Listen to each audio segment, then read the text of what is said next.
Bismillahirrahmanirrahim. Wa mujibuhu lan utawi sing majibake ghuslun adus iku arbaatun ono papat. Yang mewajibkan mandi ini ada empat. Pertama, ahaduha utai salah sijine arbaa iku khuruju maniyihi metune manine man awalan in dalam kawitane. Nah, perkara yang mewajibkan mandi adalah keluarnya mani.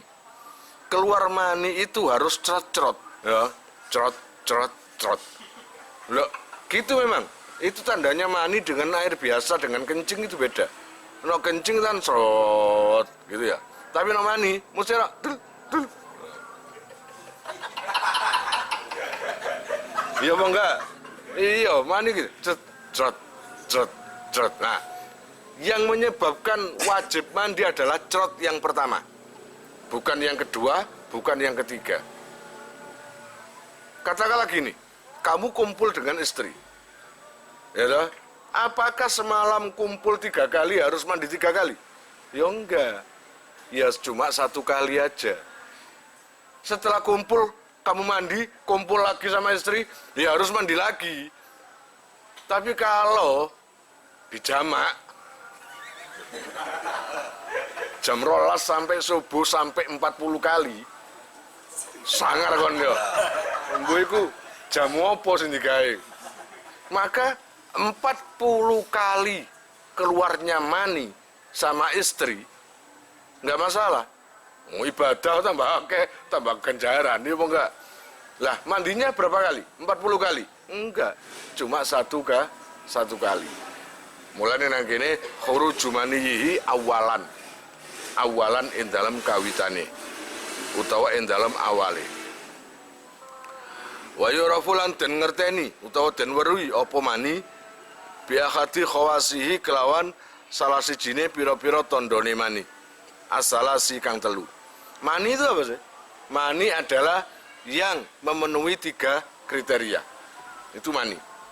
Selain memenuhi 3 kriteria ini berarti bukan mani. Pertama, kriteria pertama, mintaladzutin, saking ngerasa enak. Berarti mani itu keluarnya itu harus merasa enak. Apapun modelnya, mani itu keluarnya harus dengan dibarengi kenikmatan. Gitu loh. Bi khurujihi sebab metune mani. Au tadafukin utawa syarat yang kedua niku wau utawa muncrat. Kau no mani kok kau no. Itu kencing namanya. Iya apa enggak? Mulane aku mau ngomong kaitannya rupa muncrat ter. Di sini ada harus muncrat ter. Loh, ngono kan? Loh, no wae gadau jadi. Gitu. Pun. Ya itu syarat kriteria yang kedua. Yang ketiga aurikhin ajinin utawa ambune jeladren. Yang ketiga aurikhin ajinin utawa ambune jeladren. Rupto teles wabayadi bidin lan putine endok jafan khale garing. Pun. Kriteria ketiga mani adalah baunya seperti adonan roti.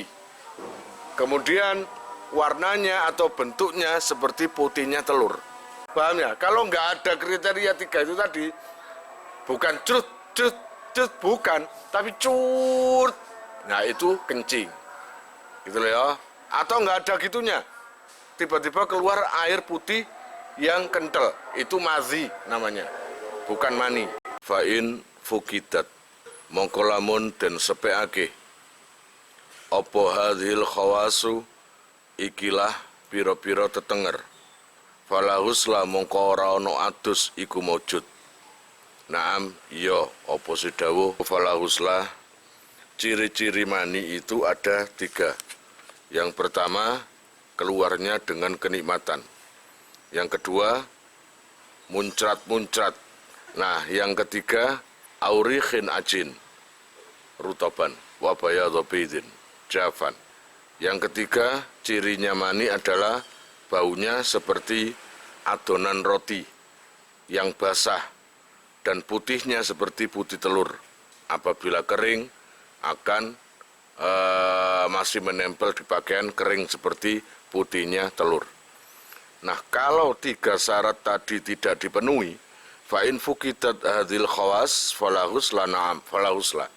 Jika kriteria tiga tadi tidak dipenuhi, maka itu jelas bukan mani. Maka tidak kewajiban mandi. Ya, tidak kewajiban mandi jinabat. Naam, ya dawuh falahusla ikmang.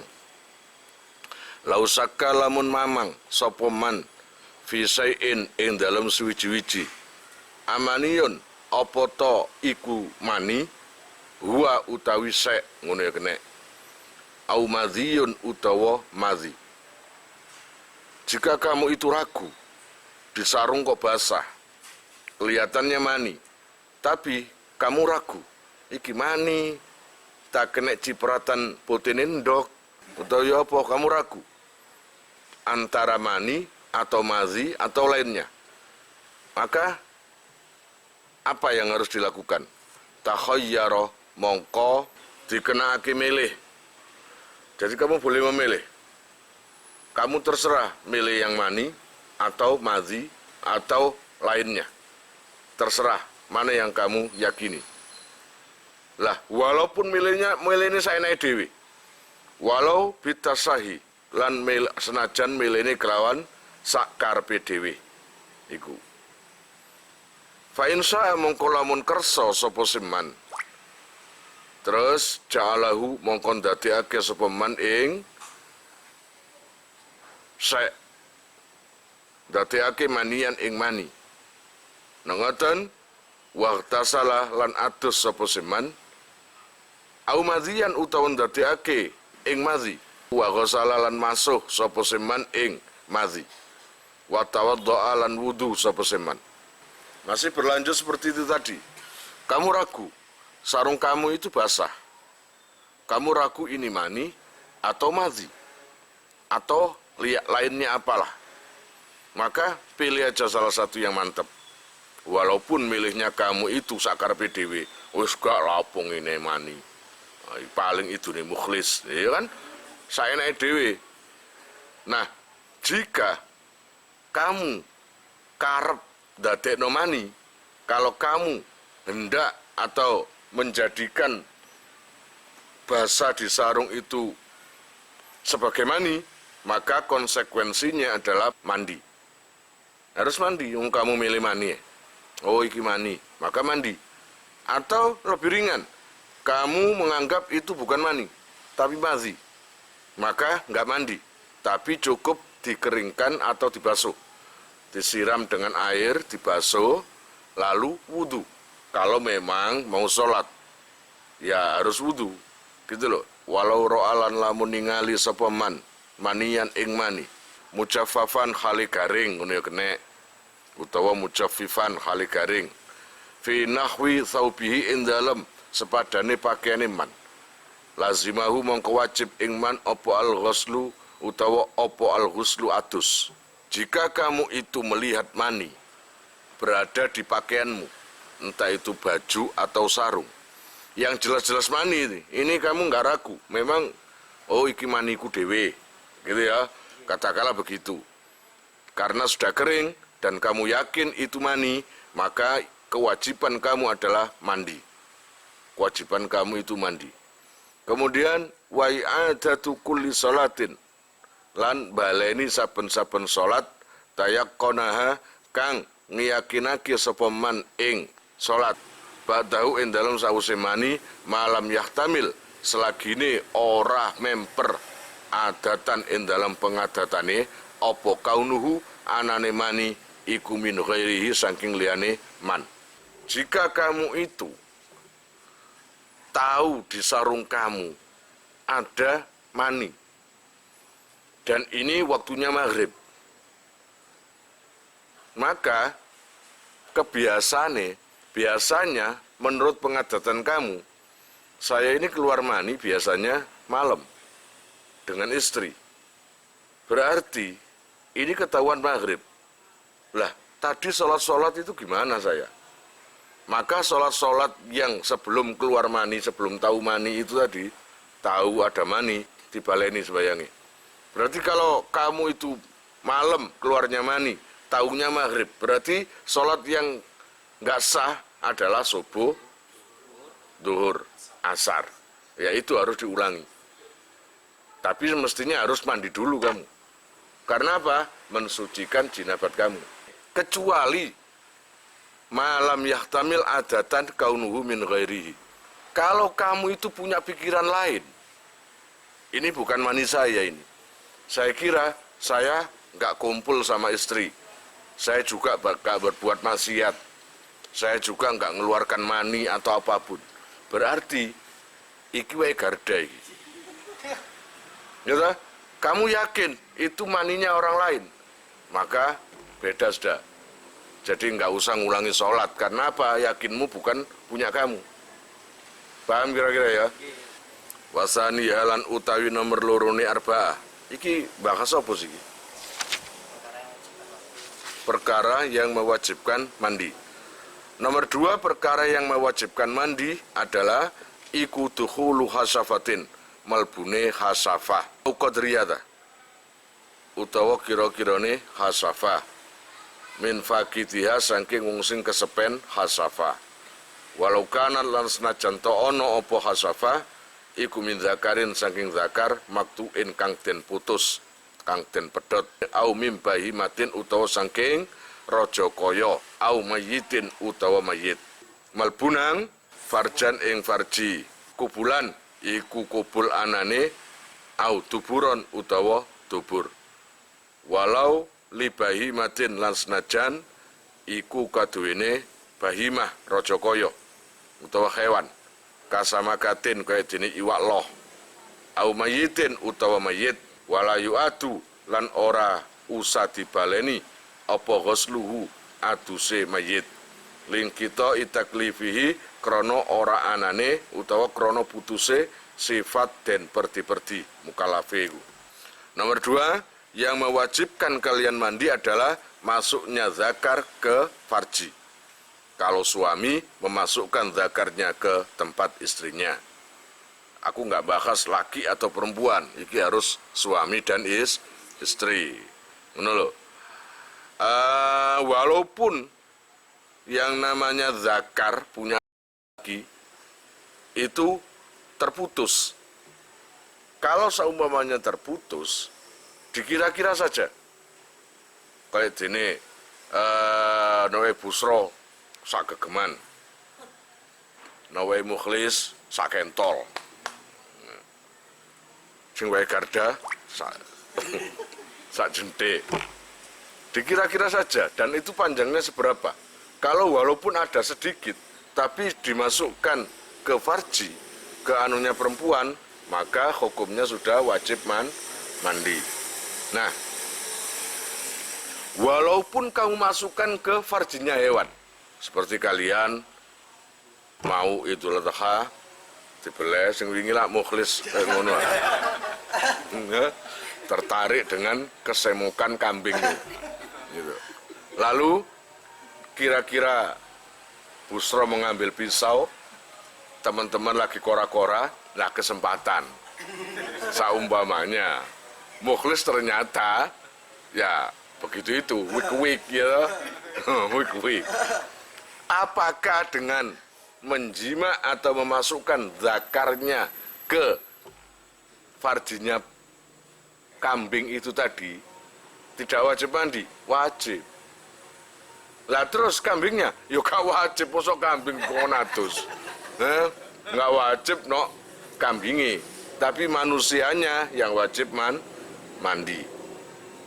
Allah ya Rabb ya Karim. Nah, memasukkan zakar laki tadi memasukkan zakar ke istrinya baik lewat jalan belakang atau jalan depan. Kalau di jalan belakang jelas di Al-Quran Allah melaknat orang yang memasukkan zakarnya lewat jalan garing ngantuk. Semangat betul. Enggak, aku heran motone. Iso pokro lho dele. Ada aura apa lho dele. Gak ngerti aku. Gak ngerti. Kok nurut ta bosu? Ya, saya menjelaskan ini kan harus jelas. Ya bang enggak, bukan saya ini porno. Itu bukan. Memang seluruh kitab sebagian memang porno. Kalau nggak dijelaskan kriteria kemaksiatan seperti bukan kemaksiatan, kriteria seperti itu, nikmat-nikmat seperti itu, kamu nggak paham, gitu loh. Makanya saya jelaskan di sini biar paham. Jadi masalah hewan, kalau memasukkan zakarnya ke farjinya hewan, maka yang wajib mandi adalah yang laki-laki itu tadi yang memasukkan. Adapun hewannya nggak ada, wedhus junub juga ono. Ya bang enggak? Beli kambing untuk Idul Adha. Pak ini berapa? 2 juta. Ya Pak ini aja tak beli. Jangan Mas, ini soalnya junub. Nggak ada kayak gitu. Ya Pak, nggak ada. Allah ya Rabbi ya Karim. Atau memasukkan zakar ke mayit perempuan. Ya, katakanlah teman kamu punya istri yang cantik atau istri kamu sangat cantik. Dolek maneng wis gak ngarep nemu wisan. Lah kebetulan sebelum dikubur, sebelum dimandikan dan dikuburkan, istrinya dilihat aja, cek cantik, tambah ayu. Terus dikumpuli, dijima. Nah, konsekuensinya yang menjima itu wajib mandi. Walaupun itu istrinya sendiri, wajib mandi. Kemudian konsekuensi untuk mayit itu tadi, ya nggak usah diulangi mandinya. Kalau sudah dimandikan ya sudah. Mayit kan sudah dimandikan. Setelah dimandikan, dijima oleh suaminya atau orang, lalu diulangi lagi mandinya. Nggak perlu. Karena apa? Sudah terputus taklifnya. Kasamakatin, kayak dene saumpamane PT utawa iwak garda kan dodol soto. Ya tuku PT namangga 2 kok semo. Ya toh? Kok semo ngono. Utawa mukhlis mancing oleh iwak cek aluse ya ki yo. Langsung ketepaan farjine gede. Dilebokno nang zakare. Ya diocok-ocok ngono. Iwake mati. Tapi sebagai manusia yang memasukkan zakarnya ke farjinya ikan atau ayam atau apapun, itu kewajiban mandi. Wasali suhalan utawi nomor tuline arba'ah iku haidun haid. Yang nomor tiga yang mewajibkan orang mandi iki khusus perempuan. Mulane Lutfi rada lemes ya. Iku haidun haid. Buat perempuan, haid adalah penyebab diwajibkannya mandi. Aying kita uhu tegese pegote haid. Maksudnya nawe suci mandi. Kalau ada waktu haid, ya mandi biasa gitu aja. Bukan mandi jinabat atau suci haid, bukan. Tapi mandi biasa gitu loh. Apa itu haid? Wahwa utai haid iku damun gete. Yakhruju kang metu apa sedam min aqsa rahimil mar'ati utawa rahmil mar'ati. Saking katok-katoke telanakane wong wadon. Fi auqatin ing dalam pirang-pirang waktu maksusatin kang den khususake.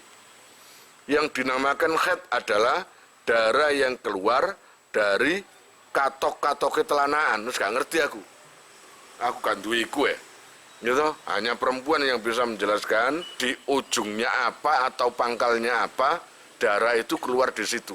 Kalau di kitab lainnya mengatakan ada yang mengatakan yang merahnya itu sampai kayak hitam gitu ya dan panas. Ini nggak ada kayak gitu. Jadi Fathul Mu'in ini lucu. Apapun babe akeh. Banyak. Ketika haid mesti tidak ditakoni napa yai? Kok bab poso wake, bab zakat wake. Haid kok tuwi tidak. Lah aku gak wedok. Jawabane aku gak wedok. Terus gak ono wong wedok takon nang aku. Kok umpama ono wong wedok takon nang aku, akeh pertanyaan-pertanyaan mlebu nang iki. Tapi krono gak ono, mosok aku ngarang-ngarang dhewe. Aku ya gak duwe, aku ya gak tau nglakoni haid. Nah, itu. Itu ya kesalahannya perempuan ya kan. Kenapa kamu nggak tanya sama orang-orang yang alim? Allah ya Rabb ya Karim, dan haid itu di waktu yang dikhususkan. Di dalam 1 bulan pasti ada sekali haid, entah itu sehari, 3 hari, sampai 15 hari. Itu kan yang paling banyak 15 hari. Kalau 3 hari, ya tetap haid. 5 hari, ya haid. 6 hari, oh ya haid. 10 haid, 15 haid, 16 lah itu istikhadah namanya. Lebih dari paling banyak-banyaknya waktu haid. Allah ya Rabbi ya Karim, bismillahirrahmanirrahim. Nah, wa aqallu sinnihi lan utawi luwih gedhe-gedhe haid. Tegese mansung haid ikutis usinina 9 tahun kan apane komariatan bangsa komariyae. Ayustikmaluha tegese sempurnane tisun laha maring istikmal. Nah, untuk perempuan paling sedikit batas waktunya haid itu umur berapa? Di sini dijelaskan umur 9 tahun, tapi komariah sempurnanya umur 9 tahun. In ra'athu lamun ningali sapa si mar'a ing dam qabla tamamiha ing dalam sadurunge sempurnane tisun. Biduni sitata asyara kelawan kurang 16 dino apane yauman dinane. Nah ngoten fahuwa mongko utai dam iku haidun haid. Nah, kalau ada perempuan yang belum berumur 9 tahun, masih kurang sedikit 9 tahun. 9 tahun kurang 16 hari. Kok sudah mengeluarkan darah? Berarti itu haid. Walaupun umur 9 tahun kurang 16 hari. Wa qaluhu lan utawi luwih gedhe-gedhe haid iku yaumun sedina walailatun lan sewengi. Paling sedikit-sedikitnya waktu haid adalah sehari semalam. Wa aksaruhu luwih ake-ake haid iku khamsata asyara 15 apane yauman dinane. Kalau paling banyak itu ada 15 hari. Paling banyak waktu haid. Kakol iturin koyo madani luwih gedhe-gedhe suci. Bainal haidataini ing dalam antarane haid loro. Sama dengan masa sucinya 2 haid, yaitu 15 hari. Wa yahrumu lan haram bihi sebab haid apa ma perkara yahrumu kang haram bil jinabati utawa bil janabati kelawan jinabat. Apa yang diharamkan waktu jinabat juga diharamkan pada waktu haid. Wa mubasaratuma lan ketemuan perkara baina suratiha ing dalam antarane udele mar'a warubatiha lan dengkule mar'a. Nah, kalau bisa, ini kan nanti ada bantahan dari ulama lainnya. Selain Imam Nawawi mengatakan perempuan pada waktu haid itu nggak boleh dijima, ya, dan nggak boleh istimta, tegese pegang-pegang antara udel sampai dengkul, ya, itu nggak boleh, haram sebagian ulama. Tapi oleh Imam Nawawi wahtarahu wakila lan den ngendikake apa layak rumu dawu layak rumu. Iki Imam Nawawi gak masalah. Layak rumu ora haram apa ghairul wat'i saliyane jima. Saliyane jima gak apa-apa. Wong krana saaken rek wis kadung ter bojo prei. Daripada dicepitno lawang wahtarahu lan milih engkel sapa Nawawi Imam Nawawi fit tahqiqi ing dalam kitab tahqiq li khabari muslimin krono hadis Imam Muslim isna'u kulla syai'in illa nikaha. Iki ana hadis wisan langsung. Dadi nang kene gak usah dibantah. Kerupa hadise napa? Isnau agawi sira kabeh kula sain ing saben-saben suci ilan nikaha kejaba jima. Pokoke gak oleh jima. Nok seneng-senengan tok gak masalah, paham? Nok jima gak oleh. Memasukkan zakar ke farjinya istrinya itu gak boleh. Wa idzan qata'a lan adikalane putus apa damuha getine mar'ah. Nek ngoten halal mongko halal laha maring mar'ah qoblal husli ing dalem sadurunge adus. Apa saumun poso lawatun duduk jima khilafan khalin wayani lima maring perkara bahasahu kang bahas ing ma sapa al alamatu wong sing alim banget al jalalu asyuti jalal asyuti rahimahullah.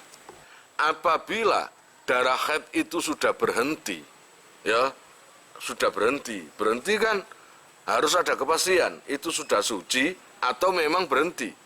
Terkadang haid itu enggak terus-terusan keluar, tapi terkadang ada berhentinya, gitu ya. Kalau memang sudah berhenti, entah suci atau apa, tapi sebelum mandi, maka haram sholat. Tapi puasa nggak haram. Jadi kamu puasa Ramadan, malamnya kamu kumpul dengan istri, lalu waktu sahur kamu nggak mandi sampai subuh. Akhirnya menjelang subuh kamu niat puasa, ikut puasa Ramadan karena waktu Ramadan, ya, atau puasa sunnah Senin Kamis, padahal belum mandi itu ya, nggak apa-apa. Tapi sebelum mandi kok sholat, haram, nggak boleh, paham ya?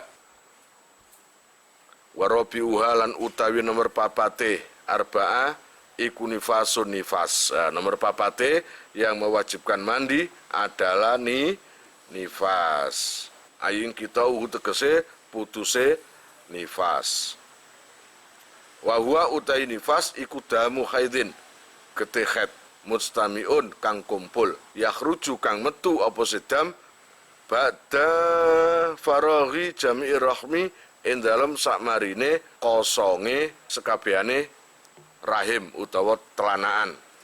Nifas adalah darah haid yang terkumpulkan ketika dia haid dulu dan ketika dia suci, lalu telanaan atau tempatnya darah akhirnya kosong mestinya. Nah, ini keluar pada waktu nifas, yaitu keluar pada waktu habis melahirkan. Aku gak ngerti, wong aku gak meteng ya. Wa qaluhu lan utawi luwih gedhe-gedhe nifas iku lahdhatun sediluk utawa sak kecrutan. Paling sedikit-sedikitnya nifas ya sediluk unae. Wah, la umume wa ghalibu lan utawi kaprai nifas iku arbauna yauman 40 dina. Nah, umume kebanyakan perempuan 40 hari. Lah yang paling banyak wa aktsaruhu lan utawi luwe akeh-akeh nifas iku situna swida. Loh, ini yang lama ini. Ini yang sampai 60 hari. Apane yauman dinane. Wa yakhrumu lan haram bi sebab nifas apa ma perkara. Yakhrumu kang haram apa sema bil haidi sebab haid. Apapun yang diharamkan ketika haid itu juga sama diharamkan ketika nifas. Wa yajibulan wajib opal ghuslu adus aidon khalimale biwiladatin sebab mana orang yang mau melahirkan ya harus mandi walau bila balalin senajan to iku tanpa teles-telesan, lahir kering tanpa basah tanpa mengeluarkan darah tetap wajib mandi. Wa ilqa'i alaqatin lan nibaake getih kempel wa mudghatin lan daging kempel maksudnya. Wa bimauti muslimin lan matine wong Islam ghairi syahidin kang ora syahid. Lalu perkara yang diwajibkan mandi adalah mati. Kamu kan nggak tahu kan rasanya mati dimandikan, coba aja. Gitu, dicoba aja. Ya apa adem, apa kaduen, apa ya apa. Ya jenenge penasaran ya lakonono. Pokoknya laki-laki yang meninggal angger iku Islam maka wajib dimandikan. Kecuali orang yang mati syahid. Orang yang mati dalam kondisi perang.